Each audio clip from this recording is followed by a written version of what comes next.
inni kana booda kan ishii lakkaa'u akka qarshiidhaan bitateetti malee akka haadha manaasaa jaalalaan dhama'ee dadhabee dafqee argatetti miti jechaadha. Sababbiin isaa gaafa laallutti sooshaal miidiyaa irra kan naanna'aa jiru jaalalli nama akka fudhateedha yookiin immoo yeroo dhiyootti wal baranii dhaqeetuma akkuma konkolaataa piig godhee qarshii isaatiin bitu akkuma warqee bitu ishis qarshiidhaan bitee bahee jechaadha.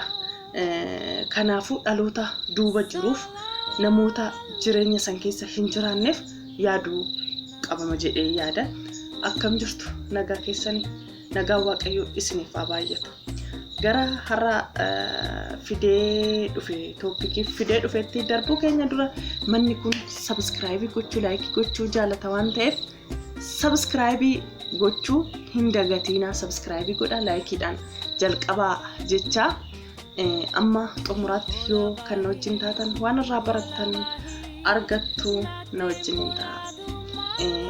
Har'a maalinni wanti sooshaal miidiyaa kanarra naanna'u argitaniittu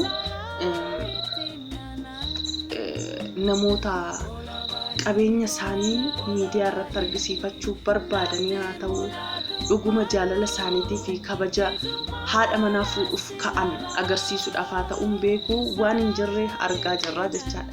Yoo xiqqaate warqee miiliyoonatti lakkaawwamu jechuun har'a giraamiin isaallee tokkichi meeqaa qubaa 5tti dardaranii fi konkolaataa miiliyoona 60 baay'izawee eenyumti keenya kan hawwinuudha odoo qabaatanii godhatanii bareeda waan bareedaadha jechaadha. Garuu immoo bakka kanatti kan yaaduu qaban ofii isaaniitii duwwaa osoo hin ta'in dhaloota duuba jiru biyyaaf yaaduudha kan qaban jechaadha. Maaliif namni gara lafa kanaatti gaafa dhufe kaayyoo tokkoof dhufaa haa qabaatu qarshii haa qabaatu qabeenya haa qabaatu jireenya fataa'edha jiraatu barbaachisaadha eenyumti keenya waan hawwinuudha.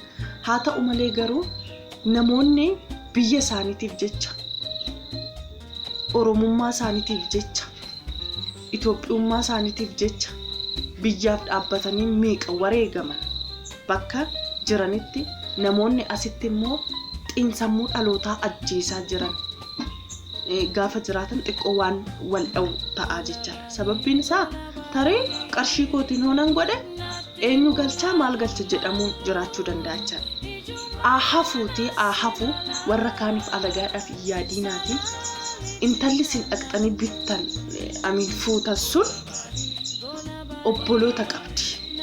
Tarishin namoota jireenya giddu galeessaa yookiin immoo jireenya gadaanaa akkuma Itoophiyaan kamiyyuu jiraachaa jirtu ta'uu danda'a faamiliin ishii keessi. Ati immoo nama qabeenya qaburraa dhufteetta jaalattee mucayyoo san fuutee obboleetti quxisuu qabdi. Kan obboleetti quxisuu san boru fuudhu garuu kan akka keetii ta'uu dhiisuu danda'a tarii.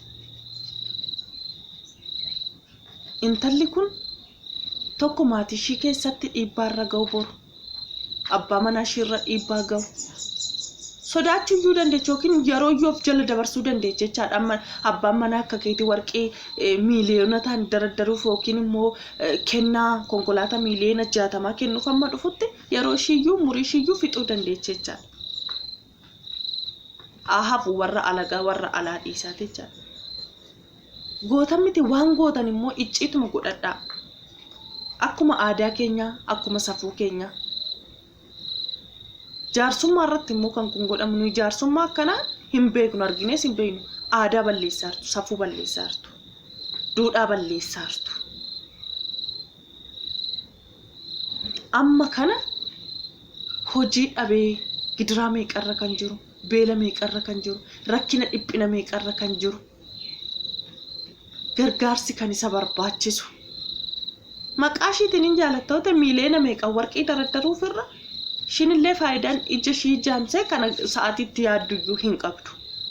Ati garuu dhuguma nama beeka nama xaartee nama dafqitee qarshii kana argatte yoo ta'e yoo xiqqaate ijoollee biyya keetiitiin maqaa ishiitiin kaampaanii wayii humtee yoo xiqqaate ka baasiin ati konkolaaticha jedhee warqicha jedhee gara miiliyoona 100tti siquu danda'a jechaadha kanatti baastu.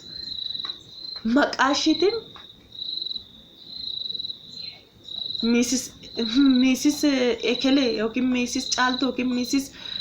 bareedduu jette maqaa ishiitiin osoo dhaabbata hundeessitee dhaabbata san jalatti immoo ijoollee 30-40 daandiirra warra taa'aa oolaniif rakkatanii dhiphatanii garatti naanna'an warra dhamaniif odoo bante jireenyi kee bara baraan maqaan kee bara baraan warqiidhaan sii xaaffama jecha warruma akkasitti mul'anna jedhe.